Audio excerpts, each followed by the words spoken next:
ನಮಸ್ಕಾರ ವಿಶೇಷ ಕಾರ್ಯಕ್ರಮಕ್ಕೆ ಸ್ವಾಗತ ನಾನು ಪೂರ್ಣಿಮಾ ನೋಡಿ ಧರ್ಮಸ್ಥಳದ ವಿಚಾರ ಇಡೀ ದೇಶಾದ್ಯಂತ ದೊಡ್ಡ ಮಟ್ಟದಲ್ಲಿ ಚರ್ಚೆ ಆಗ್ತಾ ಇರುವಂತಹ ವಿಚಾರ ಸೌಜನ್ಯ ಅತ್ಯಾಚಾರ ಕೊಲೆ ಪ್ರಕರಣ ಎಷ್ಟು ದೊಡ್ಡ ಮಟ್ಟದಲ್ಲಿ ಒಂದು ಸಂಚಲನವನ್ನ ಉಂಟು ಮಾಡಿದೆ ಅಂತ ಹೇಳಿದ್ರೆ ಆ ಹೆಣ್ಣು ಮಗಳಿಗೆ ನ್ಯಾಯ ಕೊಡಿಸುವಂತಹ ನಿಟ್ಟಿನಲ್ಲಿ ನೂರಾರು ಸಂಘಟನೆಗಳು ಇವತ್ತಿಗೂ ಕೂಡ ಹೋರಾಟವನ್ನ ಮಾಡ್ತಾ ಇದ್ದಾರೆ ಅದೆಲ್ಲದರ ನಡುವೆ SIT ತನಿಖೆಗೂ ಕೂಡ ಸರ್ಕಾರ ವಹಿಸುತ್ತೆ ಅದಾದ ಮೇಲೆ ಏನೆಲ್ಲ ಬೆಳವಣಿಗೆಗಳಾಯಿತು ಸೌಜನ್ಯ ಅತ್ಯಾಚಾರ ಕೊಲೆ ಪ್ರಕರಣದ ಜೊತೆಗೆ ಧರ್ಮಸ್ಥಳದಲ್ಲಿ ಇದುವರೆಗೂ ಆಗಿರುವಂತಹ ಅಲ್ಲಿ ಸಿಕ್ಕಿರುವಂತಹ ತಲೆಬುರುಡೆಗಳಿರಬಹುದು ನೂರಾರು ಮೂಳೆಗಳು ಅಸ್ಥಿಪಂಜರ ಇದು ಯಾರದ್ದು ಇಲ್ಲಿ ಬಂದು ಯಾಕೆ ಕೊಲೆಯಾದ್ರು ಅಥವಾ ಯಾಕೆ ಆತ್ಮಹತ್ಯೆ ಮಾಡ್ಕೊಂಡ್ರು ಅದು ಈಗ ತನಿಖೆ ಆಗ್ತಾ ಇದೆ ಅದು ಕೊಲೆನಾ ಆತ್ಮಹತ್ಯೆನಾ ಸಹಜ ಸಾವ ಎಲ್ಲದರ ಬಗ್ಗೆ SIT ತನಿಖೆಯನ್ನ ಮಾಡ್ತಾ ಇದೆ ದಿನದಿಂದ ದಿನಕ್ಕೆ ಒಬ್ಬೊಬ್ಬರ ವಿಚಾರಣೆಗಳನ್ನ ಕೂಡ ಮಾಡ್ತಾ ಇದೆ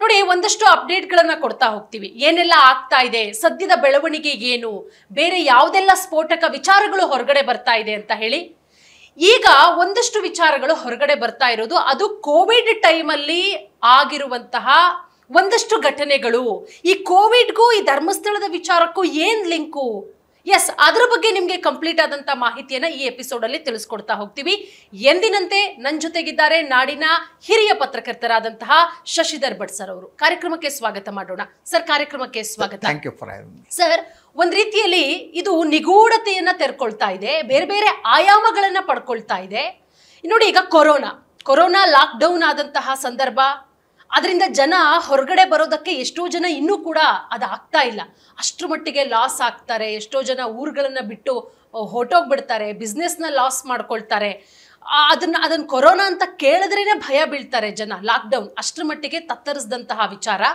ಈಗ ಒಂದು ವಿಚಾರ ಈ ಧರ್ಮಸ್ಥಳಕ್ಕೆ ಲಿಂಕ್ ಆಗ್ತಾ ಇದೆ ಸರ್ ಕೋವಿಡ್ ಲಾಕ್ಡೌನ್ನ ಸಂದರ್ಭದಲ್ಲಿ ಈ ಧರ್ಮಸ್ಥಳದ ಬಾಹುಬಲಿ ಬೆಟ್ಟ ನಿಮಗೂ ಕೂಡ ಬಹಳ ಚೆನ್ನಾಗಿ ಗೊತ್ತು ಆ ಬೆಟ್ಟದ ಬಗ್ಗೆ ನಮಗಿಂತ ತುಂಬಾ ಅದ್ಭುತವಾಗಿ ನಿಮಗೆ ಅಲ್ಲಿ ಇಂಚಿಂಚು ಕೂಡ ನಿಮಗೆ ಗೊತ್ತಿದೆ ಅಷ್ಟು ನೀಟಾಗಿ ನೀವು ಎಕ್ಸ್ಪ್ಲೇನ್ ಮಾಡ್ತೀರಾ ಆ ಭಾಗದವರೇ ಆಗಿರೋದ್ರಿಂದ ಅಲ್ಲಿ ಈ ದೂರದ ಜಿಲ್ಲೆಗಳಿಂದ ಕೆಲವೊಂದಿಷ್ಟು ಪುರುಷರು ಸಾವನ್ನಪ್ಪಿದ್ದಾರೆ ಅನ್ನೋದ್ರ ಬಗ್ಗೆ ಒಂದು ವರದಿ ಆಗಿರೋದು ಈಗ ಇದು ವಿಚಾರ ಬಹಳ ನಿಗೂಢ ಅನ್ಸುತ್ತೆ ಸರ್ ಯಾರವರು ಪುರುಷರ ಸಾವು ಸಹಜನಾ ಅದು ಅಸಹಜನಾ ಏನು ಅನ್ನೋದ್ರ ಬಗ್ಗೆ ಸರ್ ಒಂದು ನಾನು ಹೇಳಿದೆ ಇದು ಹೆಣ ಹೂತ ಪ್ರಕರಣ ಮತ್ತು ಹೆಣ ಸಾಗಿಸಿದ ಪ್ರಕರಣ ಬಹಳ ಸ್ಪಷ್ಟ ಇಟ್ಸ್ ನಾಟ್ ಎ ಬುರುಡೆ ಪ್ರಕರಣ ಅಲ್ಲ ಈ ಬುರುಡೆ ಪ್ರಕರಣ ಯಾರಂತಾರೋ ಅವರೇ ಬುರುಡೆ ಅನ್ನೋದು ಸಾಬೀತಾಗ್ತಿದೆ ಅದರಿಂದ ಬುರುಡೆ ಪ್ರಕರಣ ಅಂತ ಶಬ್ದ ಬಳಸುವುದೇ ತಪ್ಪು ಅನ್ನೋ ಸ್ಥಿತಿ ಬಂದಿದೆ that's first thing second thing so Chinnaiah ನೀಡಿರುವ ಹೇಳಿಕೆ ಏನಿದೆ ನ್ಯಾಯಾಲಯದ ಮುಂದೆ 183 ಪ್ರಕಾರ ಎರಡನೇದು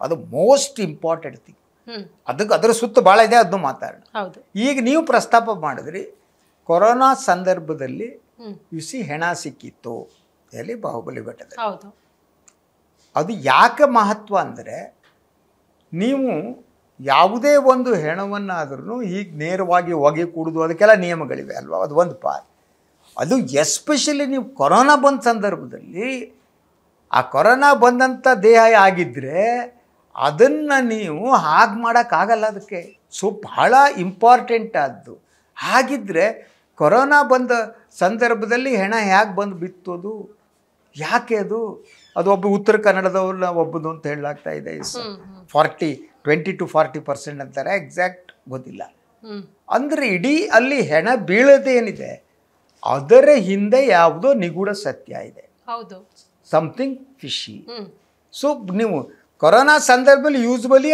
ಲಾಕ್ಡೌನ್ ಆಗಿರುತ್ತೆ ನಾವು ಲಾಕ್ಡೌನ್ ಮಾಡಿದ್ವಿ ಯಾವ ಭಕ್ತರೆಲ್ಲ ದೇವಸ್ಥಾನಕ್ಕೆ ಬರೋ ಆಗಿಲ್ಲ ಕೊರೋನಾ ಬಂದಾಗ ಆ ಸಂದರ್ಭದಲ್ಲಿ ಯಾರು ಬಂದರು ಆ ಸಂದರ್ಭದಲ್ಲಿ ಹೆಣ ಯಾಕೆ ಬಂತು ಕೊರೋನಾ ಕ್ಲೋಸ್ ಅಲ್ವ ದೇವಸ್ಥಾನದಲ್ಲಿ ಯಾರು ಹೋಗಿದ್ದಾರೆ ಕೊರೋನಾ ಟೈಮ್ನಲ್ಲಿ ಕರ್ನಾಟಕ ಸರ್ಕಾರ ಆದೇಶ ಮಾಡಿತ್ತು ಉತ್ತರ ಕರ್ನಾಟಕದ ಹುಡುಗ ಅಲ್ಲಿ ಯಾರು ಹೋದ ಯಾರವನು ಇನ್ನೊಂದು ಯಾವುದೋ ಊರ ಹೆಸರು ಇದೆ ವರದಿಯಲ್ಲಿ ಸೊ ನೀವು ಆ ಸಂದರ್ಭದಲ್ಲಿ ದೇವಸ್ಥಾನ ಪ್ರವೇಶ ಇಲ್ಲ ಇನ್ನೊಂದಿಲ್ಲ ಅಲ್ಲಿ ಇಡೀ ಕರ್ನಾಟಕದ ಎಲ್ಲ ಪಟ್ಟಣಗಳು ಥರ ಸ್ಮಶಾನ ಮೌನವಾಗಿದ್ದು ಸ್ಮಶಾನ ಮೌನವಾಗಿದ್ದಾಗ ಇದ್ದಂಥ ಸಂದರ್ಭದಲ್ಲಿ ಅದು ಸ್ಮಶಾನವಾಗಿ ಪರಿವರ್ತನೆ ಆದಂಥ ಹೇಗೆಯಲ್ಲಿ ಹೆಣಗಳು ಯಾಕೆ ಬಂದವು this is the most important thing ಅಂದರೆ ಇಡೀ ಪ್ರಕರಣಕ್ಕೆ ಇದು ಹೊಸ ತಿರುವನ್ನು ನೀಡ್ತಾ ಇದೆ ಅಂದರೆ ಅದು ಕೊರೋನಾ ಇರಲಿ ಇರದೇ ಆಗಲಿ ಅಲ್ಲಿ ಹೆಣ ಒಗೆಯುವುದು ಒಂದು ಸಂಪ್ರದಾಯ ಆಗಿದೆ ಬೆಟ್ಟದ ಮೇಲೆ ಅಂತ ಯಾರೋ ಸತ್ತಿದ್ರೆ ತಗೊಂಡೋಗ್ಬಿಟ್ಟು ಹೆಣದ ಮೇಲೆ ಒಗೆದು ಬಿಡೋದು.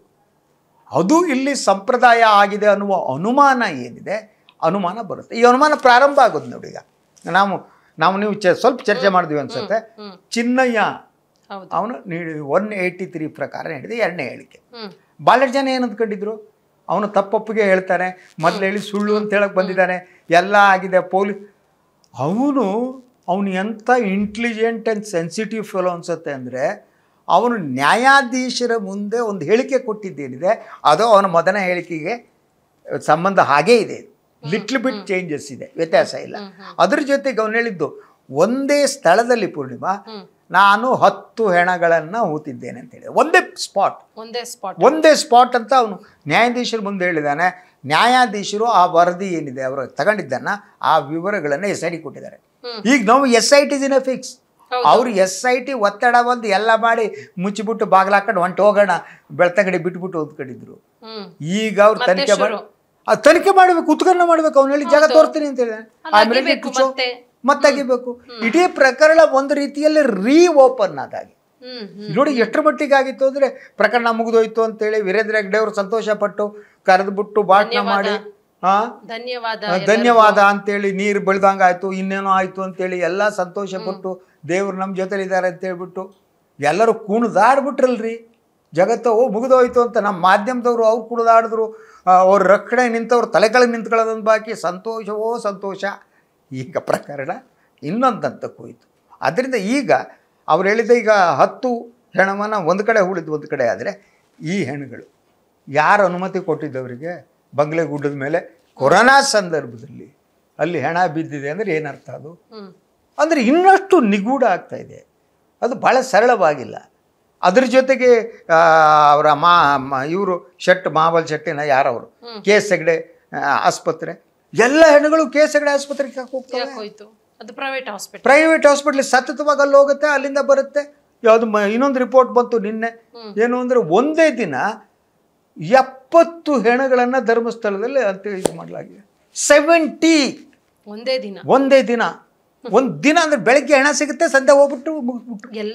ಎಲ್ಲರೂ ಪುರುಷರ್ದ ಅಥವಾ ಇಬ್ರು? ಅದು ಈಗ ನೋಡ್ಬೇಕು, ಅದು ಮಾಡಿದ್ದ ದಾಖಲೆಗಳು ಈಗ ಅಂದ್ರೆ ಒಂದು ಆ ಗ್ರಾಮ ಪಂಚಾಯಿತಿಯ ದಾಖಲೆಗಳು ಸಿಕ್ಕಿದೆ. ಈಗ ಈ SIT will have to investigate on that. ಆ ಇನ್ಫಾರ್ಮೇಶನ್ ಇದೆ. ಈಗ ಅದಾದ್ಮೇಲೆ ಕೇಳಬೇಕು. ಅದಕ್ಕೇನೆ ಅವರು ಆ ಒಂದು ಗ್ರಾಮ ಪಂಚಾಯಿತಿಯ ಮಾಜಿ ಅಧ್ಯಕ್ಷರನ್ನ ಕರೆದು ಮಾತಾಡಿದ್ದಾರೆ, ಪೊಲೀಸ್ ಆ ಕಾಲದಲ್ಲಿದ್ದ ಮಾತಾಡಿದ್ದಾರೆ. ಸೊ ಮಾಹಿತಿ ಸಿಕ್ಕಿರ್ಬೇಕು SITಗೆ. ಆವಾಗ ಅವ್ರು ಹೇಳಬೇಕು, ಎಲ್ಲಿ ಹೋಗಿ ಏನು ಮಾಡಿದ್ವಿ, ಸ್ನಾನಘಟ್ಟದಲ್ಲಿ ಮಾಡಿದ್ರ, ಮಹಾಬಲಿ ಬೆಟ್ಟದಲ್ಲಿ ಮಾಡಿದ್ರ, ಇನ್ನೊಂದು ಬೆಟ್ಟದಲ್ಲಿ ಮಾಡಿದ್ರ, ಎಲ್ಲಾಯಿತು ಏನಾಯಿತು, ಸ್ಮಶಾನ ಬಿಟ್ಬಿಟ್ಟು ಎಲ್ಲಿ ಬೇಕಾದ್ರೂ ಮಾಡೋಕ್ಕಾಗುತ್ತಾ, ಅದಕ್ಕಾದ್ರೆ ಯಾರು ಜವಾಬ್ದಾರರು?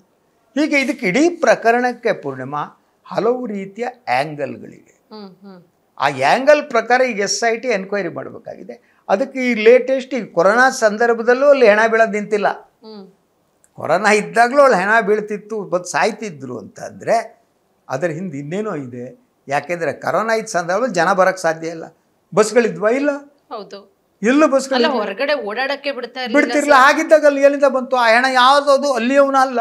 ಮೀಡಿಯಾದವ್ರೇನೋ ಗಾಡಿ ಮೇಲೆ ಒಂದು ಇದಾಕೊಂಡು ಓಡಾಡ್ಬೋದು ಅಲ್ವಾ? ಅದ್ರ ಜೊತೆಗೆ ಅವನು ಎಲ್ಲೋ ಇನ್ನೆಲ್ಲಿಂದನೋ ಹ್ಯಾಂಗೆ ಬಂದು ತಲುಪ್ದ? ಅವನು ಮೊದಲೇ ಬಂದಿದ್ನ ಯಾವಾಗಲ ಹೊಡೆದಾಕ್ಬಿಟ್ಟು ಹೆಣ ಅಲ್ಲಿ ಹಾಕಿದ್ರ ಹೇಳೋಕ್ಕಾಗಲ್ಲ. ಯಾಕಂದ್ರೆ ಯಾವುದೋ ಒಂದು ಹೆಣ ತೆಗೆದ್ಬಿಟ್ಟು ನೀವು ಅಲ್ಲ ಇದರಲ್ಲಿ ಶೈತಾಗಾರದಲ್ಲಿ ಇಟ್ಬಿಟ್ಟು ಒಗೆದ್ಬಿಡೋದು ಬೆಳ್ತಂಗಡಿಯಲ್ಲಿ. ಸಿ ಒಂದು ಹೆಣವನ್ನು 15 ದಿವಸ ಇಟ್ಟಿದ್ದಾರೆ ಮಂಗಳೂರಿನಲ್ಲಿ. ಇದಕ್ಕೆ ಈಗ ಇದು ಇನ್ನಷ್ಟು ಕಾಂಪ್ಲೆಕ್ಸ್ ಆಗ್ತಿದೆ, ಸಂಕೀರ್ಣವಾಗ್ತಾ ಇದೆ. ಸತ್ಯ ಹುಡುಕಬೇಕು ಅಂತ ಅಂದರೆ SIT will have to act more honestly. ಇಲ್ದಿದ್ರೆ ಈಗ ಮುಗಿದೋಗ್ಬಿಡುತ್ತೆ ಪ್ರಕರಣ. ಬಟ್ ಈಗ ಅನ್ಸೋಕ್ಕೆ ಪ್ರಾರಂಭ ಆಗಿದೆ, ಏನೋ ಇದೆ, ಏನೋ ಆಗಿದೆ.